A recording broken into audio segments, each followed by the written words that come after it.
Assalamualaikum warahmatullahi wabarakatuh. Selamat datang kembali di channel Sukmo Waseso. Kali ini saya Mas Pirto akan melanjutkan cerita yang kemarin. Cerita yang berjudul Ratna, gadis yang diperkosa. Cerita ini ditulis oleh Ratna. Sebelum cerita ini dimulai, jangan lupa untuk like, komen, subscribe channel ini, dan aktifkan lonceng notifikasinya agar kalian tidak ketinggalan cerita-cerita terbaru dari kami. Tanpa basa-basi dan tidak usah berlama-lama lagi, langsung saja kita masuk ke ceritanya. Kematian Agus begitu mengenaskan. Organ dalamnya keluar semua. Kepalanya pecah terlindas ban. Tangan dan kakinya patah menyebar cukup jauh dari TKP. Bola matanya melotot, terpisah dari tengkorak kepalanya. Kejadian itu membuat jalanan sangat macet. Bagaimana tidak? Mereka membutuhkan waktu sangat lama untuk mencari potongan-potongan tubuhnya. Kurang lebihnya 3 jam kemudian, jalanan kembali normal. Namun mereka masih belum menemukan otaknya Agus. Saat kejadian itu berlangsung, arwah Ratna kini duduk di atas pohon. Melihatnya penuh dengan rasa bahagia. Ia pun tak ada henti-hentinya ketawa puas. Mereka semua takut memberitahu kepada orang tuanya Agus. Di sela-sela ketakutan itu, mereka semua lebih takut akan jadi korban arwah Ratna selanjutnya. Mau tak mau mereka menelepon ibunya Agus, tetapi tidak ada jawaban. Akhirnya mereka pun kembali ke rumah Agus. Mereka semua merasa aneh karena mendengar teriakan amarah ibunya Agus. "Kamu ini udah pengangguran, penakut, bisanya cuma nyusahin aja. Tuh, kaca kamu pecah. Siapa yang mau ganti ya? Kamu pikir nyari uang gampang?" bentak ibunya Agus. Kok itu ibunya Agus marah-marah ya? Emang marah-marah sama siapa? Tanya Udin merasa janggal. Mereka semua langsung menghampiri ke asal suara yang berada di kamar Agus. Pintu terbuka lebar. Mereka syok mendapati ibunya Agus yang sedang marah-marah. Dengan rasa penuh takut, Mamat memberanikan diri bertanya kepadanya. "Bu, ibu marah-marah sama siapa?" tanya Mamat pelan. "Kamu gak tahu, ha? Ini anak ibu yang satu ini udah pecahin kaca jendela kamarnya sendiri," sentak ibunya marah. "Bu, bukannya Agus tadi sudah meninggal kecelakaan sekitar 3 jam yang lalu?" ucap Mamat ke ibunya. "Mana mungkin, ini Agus masih di sini," ucap ibunya lagi dengan nada tinggi. Dan saat ibunya menggeser posisinya, disitulah nampak arwah Ratna, yang rupanya kini ia menyamar menjadi Agus. "Ratna?" pekik mereka bersamaan. Ratna yang merasa terpanggil pun kembali mengukir senyumannya yang menyeramkan, dengan matanya yang melotot dan diiringi gelak tawanya. Di saat seperti itu, Mamat berusaha mengatakan yang sebenarnya. "Bu, yang ibu marah-marahin itu bukan Agus. Ini foto Agus tadi kecelakaan," ucap Mamat dengan nada bergetar. Mereka sempat memotret kecelakaan tadi sebagai bukti. "Hah? Apa? Jadi anakku sudah meninggal?" ucap ibunya yang tak percaya. "Iya bu, yang sabar ya bu, ikhlasin saja," ucap Udin berusaha menenangkan. "Aduh, alhamdulillah kalau anak situ udah meninggal. Jadi sudah gak ada yang repotin saya," ucap ibunya. Mereka semua tak ambil pusing dengan ucapan ibunya Agus. Entah mereka tidak tahu permasalahannya, apa yang Agus alami di rumahnya. Setelah mengurus-ngurus jenazahnya, kini mereka semua pulang ke rumahnya masing-masing dan akan dimakamkan besok pagi. Keesokan harinya, kini keluarganya Agus pun sudah lengkap mengiringi pemakaman anaknya. Dan ternyata semasa hidupnya Agus, ia sering membantah ibunya dan sesekali melawan ayahnya, sehingga orang tuanya tidak begitu merasa kehilangan sosok Agus. Di sisi lain, sosok Ratna terlihat menyeringai puas melihat kematian Agus. Pemakaman Agus berjalan dengan lancar. Mereka memutuskan untuk berkumpul di warung biasa dan membahas perihal kematian Agus dan teror Ratna yang kerap kali dirasakan semuanya. Kira-kira mau diapain ya barang buktinya? Tanya Mama. Dikubur aja, Mat. Kalau nggak dibakar, takut ada yang curiga, saran Teguh. Ya udah yuk sekarang. Gimana? Mumpung masih jam segini masih sepi, ajak Mamat. Emangnya mau dikubur di mana? Tanya Udin. Di belakang warung ini aja gimana? Setuju nggak? Biar kita bisa pantau, jawab Mamat. Ya udah ayo buru, ajak Udin bersemangat. Mereka mengubur barang bukti itu menggunakan pacul yang mereka pinjam ke Pak Somad selaku pemilik warung itu. Aldo melihat mereka sedang menggali tanah saat Aldo membeli rokok di warung itu. Lah, itu bukannya Bang Teguh sama temennya? Mereka lagi gali tanah buat apaan ya? Tanya Aldo dalam hati. Aldo tak berani mendekat. Ia hanya memperhatikannya saja dari kejauhan. Saat Aldo sedang melihat mereka, tiba-tiba saja Yanto balik badan melihat-lihat keadaan sekitar. Lalu Aldo langsung memberikan uangnya ke Pak Somad, lalu pergi. Bukannya itu Aldo ya? Kalau dia lihat gimana, Mat? Tanya Yanto ke Mamat. Mana? Tanya Mamat panik. Udah pergi. Tadi sih dari warung, jawab Yanto. Gak mungkin lihat lah. Kan kita lumayan jauh jaraknya dari warung, sangkal Mamat. Ya deh ya, jawab Yanto yang tetap kepikiran. Ia takut kedoknya terbongkar.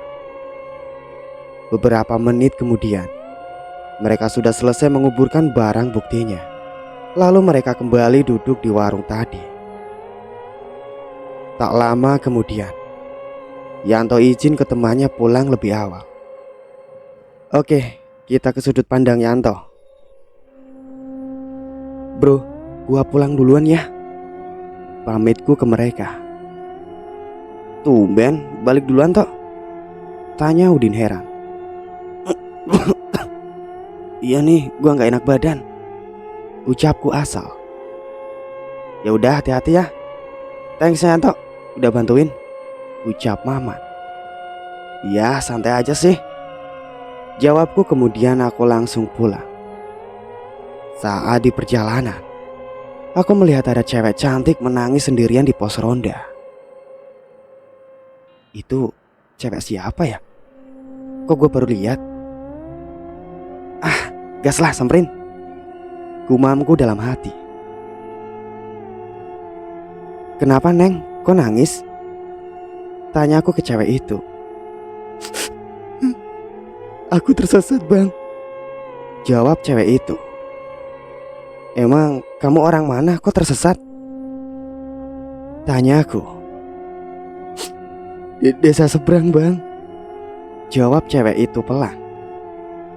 Oh, ya udah, ayo saya anterin pulang, ucapku menawarkan tumpangan ke cewek itu. Emangnya nggak apa-apa bang aku nebeng? Tanya cewek itu merasa tak enak. Udah nggak apa-apa, kebetulan juga aku mau pulang. Habis dari warung biar sekalian sejalan, jawabku dengan perasaan iba. Makasih ya bang, ucapnya dengan datar. Cewek itu pun naik ke motorku, lalu aku mengantarkannya sampai di depan rumahnya. Saat di perjalanan, aku merasa janggal karena saat aku melihat kesepian, tidak ada pantulan cewek itu. Tapi saat aku melihat ke belakang, cewek itu ada. Saat melewati kuburan, aku bertanya ke cewek itu, karena sedari tadi aku rasa hanyalah berputar-putar saja, tidak sampai-sampai. "Rumah kamu di mana? Dari tadi kok cuma muter-muter saja?" Tanyaku mulai merasa gak enak. "Situ bang, belok kiri," jawab cewek itu. Aku pun menuruti perkataannya, belok kiri. Tapi pas aku tanya kembali ke cewek tadi yang aku bonceng, sudah tidak ada. "Kok ke kuburan, Neng? Yang benar saja," tanyaku sambil menghadap ke belakang. Aku pun terkejut karena cewek itu tidak ada. Seketika bulu kuduku merinding semua sekujur tubuh. "Loh, kok hilang?" Aduh, gumamku dalam hati.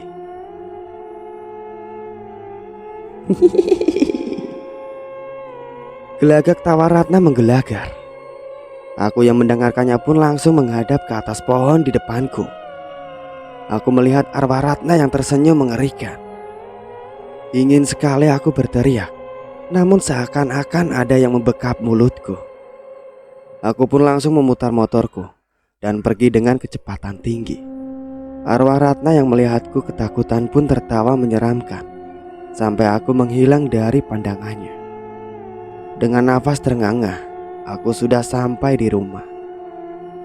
Aku langsung berlari ke kamar mandi, membersihkan diri terlebih dahulu. Kemudian aku ke kamar. Tak peduli orang tuaku memanggil menyuruhku untuk makan dulu. Aku terus berpikir kejadian tadi, sampai-sampai aku trauma kalau mau bawa motor lagi. Tubuhku ingin istirahat. Aku memejamkan mataku sejenak, namun aku merasakan kalau aku sedang diawasi seseorang. Di balik pintu, saat aku membuka mataku tidak ada siapa-siapa. Aku pun memejamkan mataku lagi karena sudah tak kuat menahan kantuk. Tetapi tiba-tiba ada yang menarik selimutku sampai ke lutut. "Ih, apaan sih narik-narik? Gua mau tidur, gak usah ganggu-ganggu," ucapku jengkel. Sejenak aku merasa tenang, tetapi beberapa menit kemudian gangguan itu pun muncul lagi. Kini selimutku ditarik sampai jatuh ke bawah. Aku yang merasa kedinginan pun mencari-cari selimutku dengan mata yang masih terpejam. Saat aku meraba-raba, aku merasa ada tangan yang dingin. Tangan siapa ini?" gumamku. Aku berusaha membuka mataku yang masih mengantuk. Saat aku melihat, ternyata itu sosok Ratna yang sedang menatapku dengan sorot mata yang tajam. Kemudian ia tertawa menyeringai.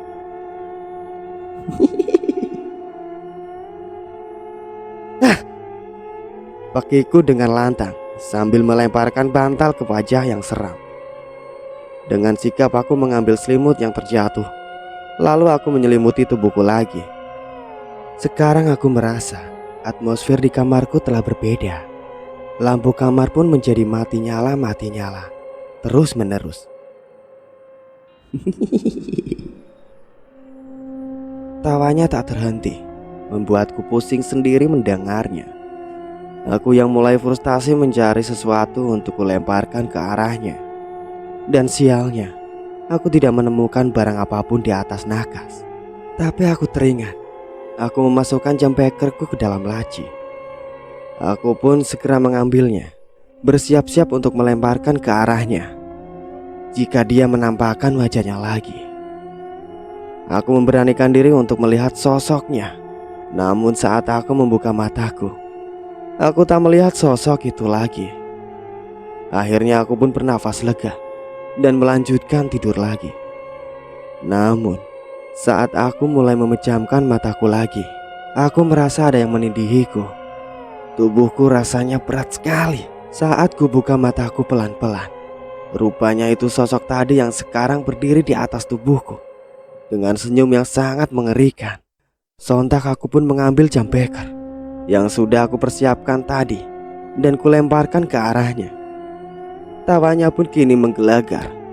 Aku semakin takut dibuatnya, hingga aku tak berani untuk keluar dari dalam selimut sampai pagi tiba. Hari mulai berganti. Aku masih bergelut manja di bawah selimut kesayanganku. Namun, cahaya mentari kini mulai memasuki kamarku, melewati celah-celah jendela.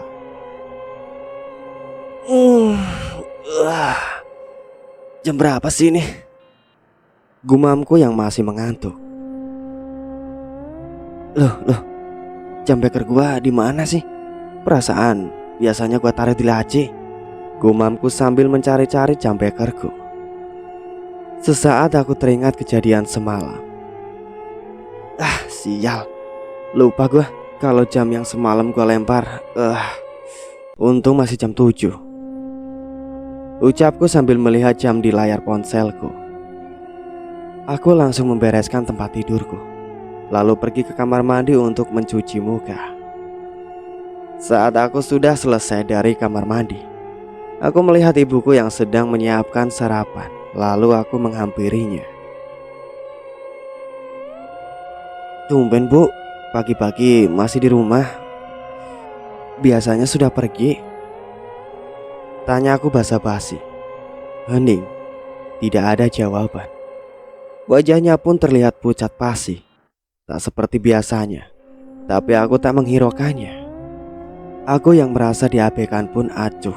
Lalu aku mengambil piring dan menyendok secendong nasi, dan juga beberapa lauk yang sudah dihidangkan, begitupun ibuku. Aku dan ibuku menyantap sarapan bersama, yang duduknya kini berhadapan. Ibu terlihat diam. Mungkin dia sedang tidak enak badan. Sesekali aku sambil melihat-lihat scroll media di ponselku. Saat lagi menikmati makan, terdengar ketukan pintu dari arah luar. Saat pintu terbuka, dan terlihat sosok wanita yang ternyata itu ibuku. Sontak aku pun shock dan melihat ke arah wanita yang tadi kukira ibuku. Ternyata sudah tidak ada di tempat semula. Mulutku pun menganga terdiam. Udah beli makan tok? Tanya ibuku. Aku masih terdiam dan kaget.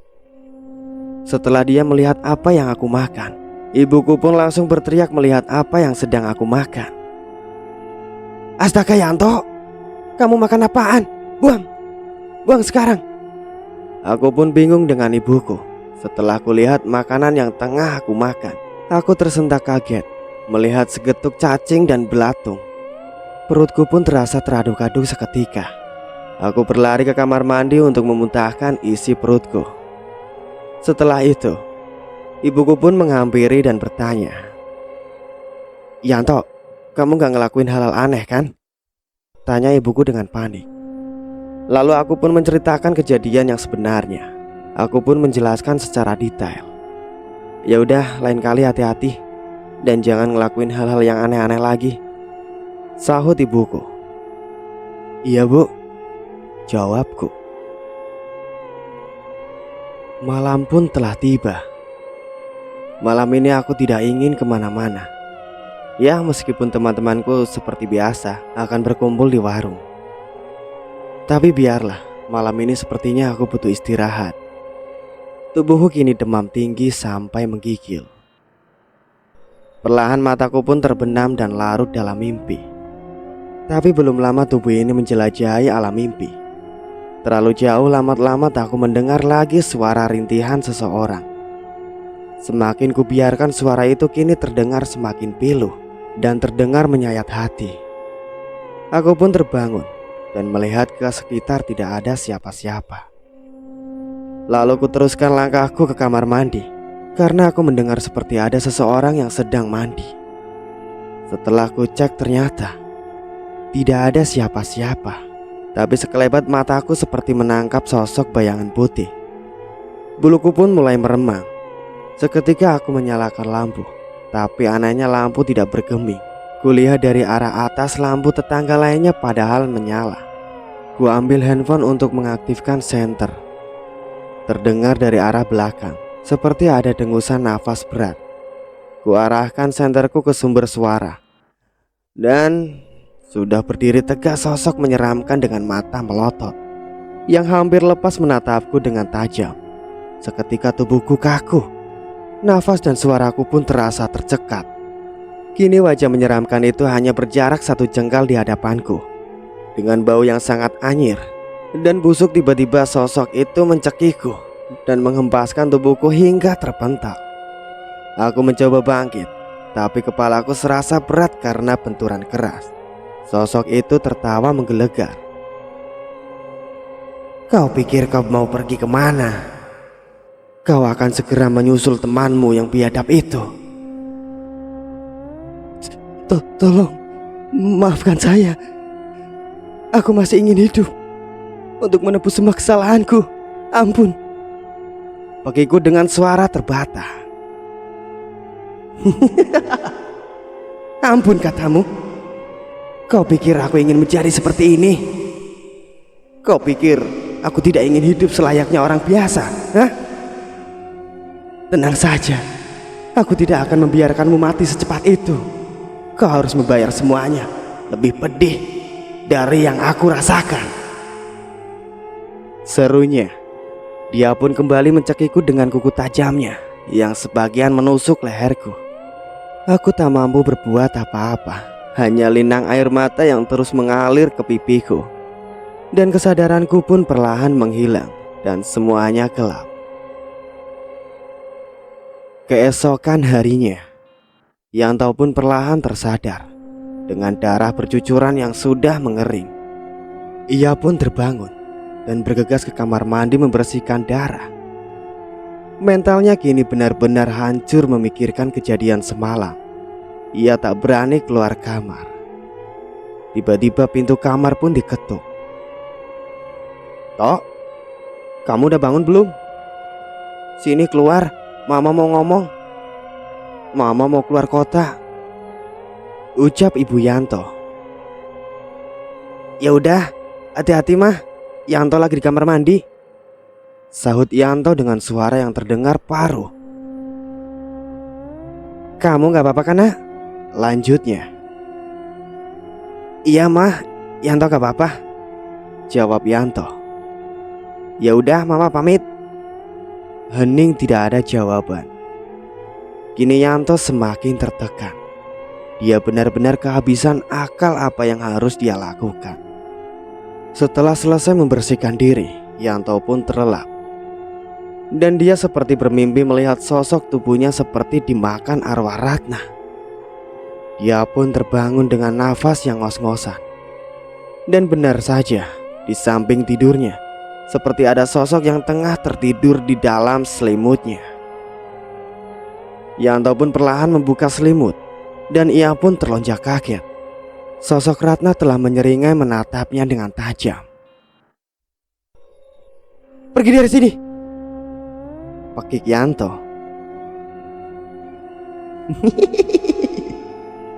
"Kau tidak akan bisa lari dariku." "Tidak, tolong ampuni aku, jangan," serunya. Yanto pun berlari dan terjatuh. Sosok Ratna kian berubah menjadi besar dan mengangkat kaki Yanto. Lalu Ratna pun mengempaskan Yanto ke kamar mandi. Brak. Yanto mencoba berdiri dengan langkahnya yang tertati-tati. Diikuti Ratna dari belakang.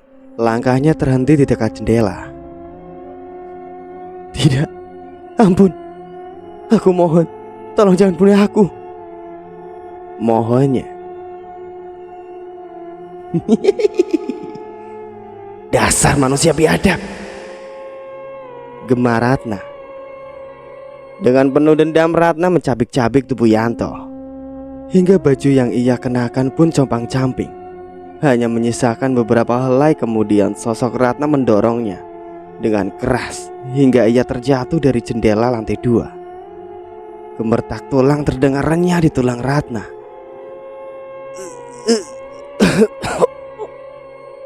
"Ampunilah aku mohon." Rang Yanto dengan kondisi kaki yang sudah patah dan wajah yang dipenuhi pecahan kaca. Rintih Yanto bagaikan nyanyian sadu di telinga Ratna. Kini tiba waktumu menyusul teman biadabmu itu. Ratna pun menancapkan pecahan kaca ke alat vital Yanto. Darah segar mengucur di area vital, diiringi suara Yanto yang semakin tidak terdengar. Dan Yanto pun tewas dengan kondisi mengenaskan.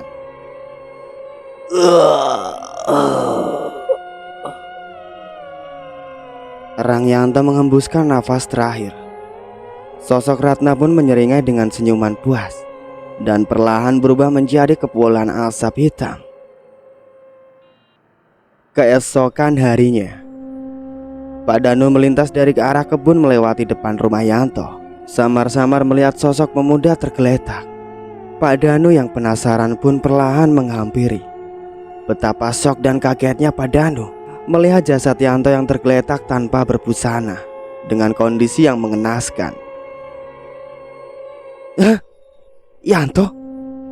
Tolong, tolong!" teriak Pak Danu. Sontak para tetangga pun berlarian ke arah sumber suara. Sontak mereka pun terkejut melihat kondisi Yanto yang tanpa busana dan sangat mengerikan. "Pak, ini kenapa, Pak?" teriak Ibu Indah. "Saya tidak tahu, Bu. Saya melihat kondisinya sudah seperti ini," jawab Pak Danu. "Sebaiknya kita bawa saja ke rumah sakit, Pak. Biar ada yang mengurus jenazahnya. Kayaknya keluarganya juga sedang gak ada di rumah deh," saut warga lainnya.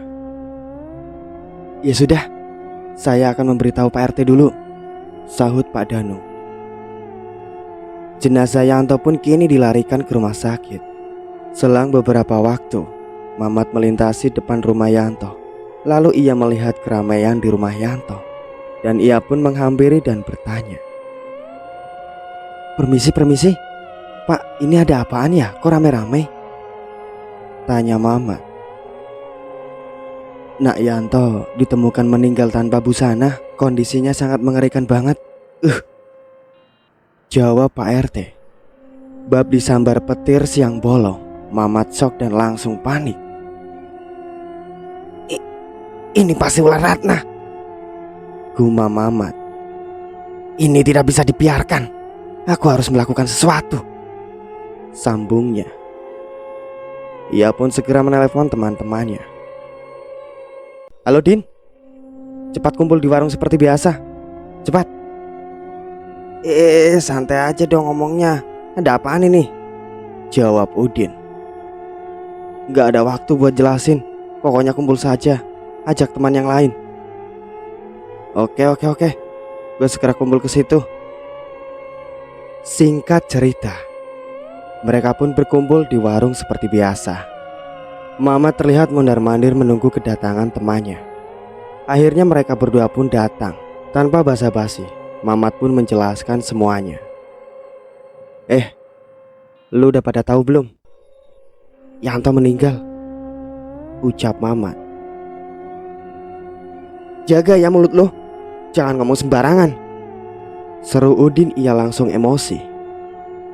"Udah dengerin dulu," lerai Agus. Lo pikir muka gue kelihatan bercanda, hah? Gua serius. Gue barusan tadi lewat depan rumahnya Yanto, dan sekarang jenazahnya Yanto udah di rumah sakit," jelas Mamat. "Ya udah, ayo kita sekarang ke rumah sakit," ajak Udin. "Bentar dulu, gue belum selesai ngomong. Ada yang lebih penting dari ini," sambung Mamat. Lu ya bener-bener," jawab Udin. "Dengerin gue dulu," seru Mamat sambil menggebrak meja. Akhirnya pun Udin mengerti dan mendengarkannya dengan seksama. Lu nyadar gak? Kematian Agus dan Yanto ada yang janggal. Gua berpikir ini semua ada kaitannya dengan arwah Ratna. Secara kan kita semua sudah mengalami teror yang sama. Coba kalian pikir baik-baik deh." Udin dan Teguh pun terdiam dengan wajah yang mulai panik. "Lu semua gak mau kan jadi korban berikutnya?" tanya Mamat. Ya, ya gue gak mau lah. Gue masih pengen hidup, jawab mereka berdua kompak. Nah itu, kita harus lakuin sesuatu. Kita gak bisa tinggal diem. Bisa-bisa kita jadi korban selanjutnya, ucap Mamat. Jadi kita harus gimana, Mat? Tanya Udin. Kita harus panggil dukun untuk melenyapkan arwah Ratna, ucap Mamat. Kita harus nyari dukun kemana, Mat? Tanya Udin. Udah, lo santai aja. Gua punya kenalan. Besok kita harus ke sana secepatnya. Ntar lo pada kesini, gua jemput di sini saja, jawab Mamat. Oke deh, siap, jawab mereka kompak. Singkat cerita, mereka pun mendatangi dukun di desa seberang. Dengan kecepatan sedang Mamat melajukan mobilnya menuju ke rumah dukun yang akan memakan waktu 40 menit. Mereka pun akhirnya sampai di rumah dukun tersebut. Mamat pun mengetuk pintu rumah yang nampak seperti bangunan zaman dulu. Tok tok tok. Permisi. Tidak ada jawaban. Namun Mamat tidak menyerah begitu saja. Lalu Mamat mengetuk pintu lebih keras. Tok tok tok tok. Permisi Mbak Cito, ini saya Mamat. Tidak lama kemudian, pintu pun perlahan terbuka. Keluarlah sosok laki-laki parubaya dengan perawakan yang agak kecil. Oh, rupanya kau, Mat. Silakan masuk dulu, ucap Mbak Cito. Mereka bertiga pun langsung masuk ke dalam rumah Mbak Cito. Mamat pun langsung menceritakan semuanya dengan detail. Mbak Cito pun sejenak terdiam lalu ia berkata, kalau seperti itu, Mbak Cito tidak bisa membantu. Karena itu semua ulah kalian.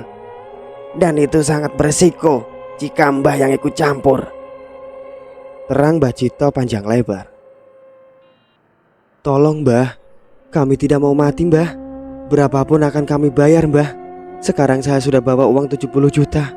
Nanti akan saya tambahkan 2 kali lipat jika Mbah berhasil melenyapkan arwah Ratna, ucap Mamat. Mbak Cito pun nampak tergiur dengan tawaran Mamat yang terdengar fantastis. Dan Mbak Cito pun mengangguk-anggukkan kepalanya perlahan, menandakan itu setuju. Akan saya coba, tapi saya tidak menjamin, ucap Mbak Cito. Tolong ya Mbah, ucap Mamat. Akan saya usahakan. Besok kalian datang lagi ke sini membawa perlengkapan sesajen untuk ritual. Sekarang kalian boleh pulang dulu, ucap Mbak Cito. Kalau begitu saya permisi dulu ya Mbah. Ini uangnya, ucap Mamat memberikan uangnya. Besok kalian jam 11 malam harus sudah sampai di sini dengan membawa sesajen yang lengkap, imbuhnya. Iya Mbah, permisi ya Mbah, ucap Mamat. Keesokan harinya, mereka bertiga disibukkan membeli perlengkapan sesajen untuk nanti malam. Singkat cerita, waktu menunjukkan jam 9 malam, mereka bergegas meluncur ke rumah Mbak Cito untuk segera melakukan ritual. Dalam perjalanan, mereka nampak saling diam dengan masing-masing pikiran yang berantakan. Dalam hati mereka bertanya-tanya, akankah mereka berhasil melenyapkan arwah Ratna? Selang beberapa waktu, mereka sudah sampai di rumah Mbak Cito. Terlihat Mbak Cito sudah bersiap dengan pakaiannya yang serba hitam, lalu menuntunnya ke ruangan khusus ritual. Setelah sudah siap, mereka semua pun segera melakukan pemanggilan arwah Ratna guna melenyapkan arwah Ratna. Mbak Cito langsung nampak duduk bersila sambil komat kamit membaca mantra. Seketika suasana ruangan menjadi mencekam dengan benda yang bergerak-gerak dan lampu yang remuk terang Mereka bertiga nyalinya nampak ciut melihat suasana yang semakin tak karuan. Tubuh Mbah Cito nampak bergetar hebat. Sontak kepulan asap hitam dengan sepasang mata merah menyala perlahan berubah menjadi wujud sosok arwah Ratna. Dan kemudian tawa arwah Ratna terdengar menggelegar. Berani-beraninya kalian menarikku ke sini.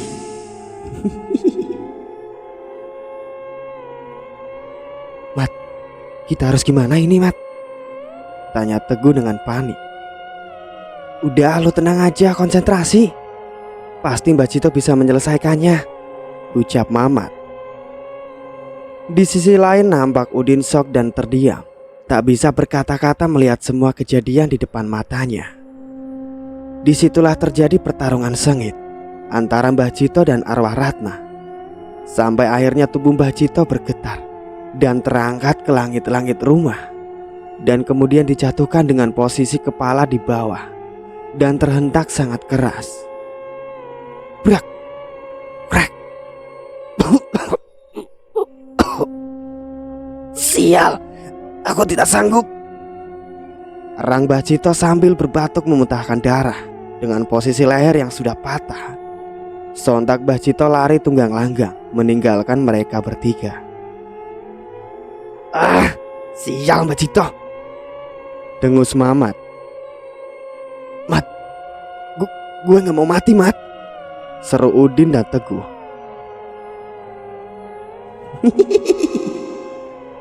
Berani-beraninya kalian. Tunggu giliran kalian. Kalian akan mati. Mati. Mati. Pekik arwah Ratna. Kemudian arwah Ratna berubah menjadi kepulan asap hitam dan menghilang. Mereka bertiga nampak panik dengan ancaman Ratna. Mereka pun segera keluar dari rumah Mbah Cito. Kita harus gimana lagi, Mat? Seru Teguh. Ya kita harus nyari dukun lagi, jawab Mamat. Gua udah gak punya duit lagi anjing, sentak Udin. Udah lu gak usah khawatir, jawab Mamat. Itu pun kalau kita masih punya waktu, sahut Teguh. Udah, sekarang kita pulang dulu, atur strategi, ucap Mamat. Dan akhirnya mereka pun pulang ke rumah masing-masing. Dalam perjalanan, mereka kembali terdiam larut dalam pemikirannya masing-masing. Dan tiba-tiba saja ada seekor kucing hitam melintas di depan mobilnya. Dan Mamat pun tak bisa mengendalikan kemudi mobilnya, sehingga menabrak kucing tersebut. Tapi Mamat tak menghiraukannya dan melanjutkan perjalanan ke rumah masing-masing. Keesokan harinya, kita beralih ke sudut pandang Aldo. Flashback on. Seiring berjalannya waktu, kini aku perlahan mencoba melupakan Ratna, gadis ayu yang baik hati, yang teramat kucintai dari kecil. Harapan kini hanyalah tinggal harapan. Ternyata semuanya tidak akan menjadi nyata, karena dia telah pergi. Tidak dengan siapa-siapa, tapi dia pergi ke pelukan yang maha kuasa. Tapi terkadang terbesit di pikiran, aku merindukan sosoknya. Dan bagiku mungkin tak ada wanita seperti dia di dunia ini. Ah, sudahlah. Sontak aku tersadar dari lamunanku setelah mendengar bunyi teko yang sedang kunantikan mendidih untukku membuat kopi. Nah kan lupa, gumamku sambil berlari kecil ke arah dapur. Segera aku seduh kopi dan kusulut sebatang rokok sambil duduk di teras depan kontrakan, ditemani angin sepoi-sepoi. Saat aku tengah menikmati rokok dan kopi sambil berselancar di sosial media, lamat-lamat aku mendengar suara seseorang tengah memanggil namaku. Suaranya tak asing di telingaku. Dan Ratna? Kulihat dari kejauhan sosok Ratna tengah berdiri dengan wajah yang sangat teramat cantik dan melambaikan tangan ke arahku. Kukucek beberapa kali mataku, dan benar, itu Ratna. Dengan lari kecil aku menghampiri sosok Ratna. Dan tiba-tiba sosok itu menjadi seperti transparan dan kemudian menghilang. Lututku langsung lemah dan menyentuh tanah. Dan kini aku tersadar bahwa Ratna kini telah tiada. Akhirnya aku pun masuk ke rumah dan merebahkan tubuhku. Kejadian tadi membangkitkan lagi rasa penasaranku untuk mencari tahu keberadaan tentang kematian Ratna. Mungkin saja arwah Ratna belum tenang, gumamku. Dan perlahan mataku terpejam. Keesokan harinya, aku bertemu Bu Warni saat aku berjalan mencari sarapan.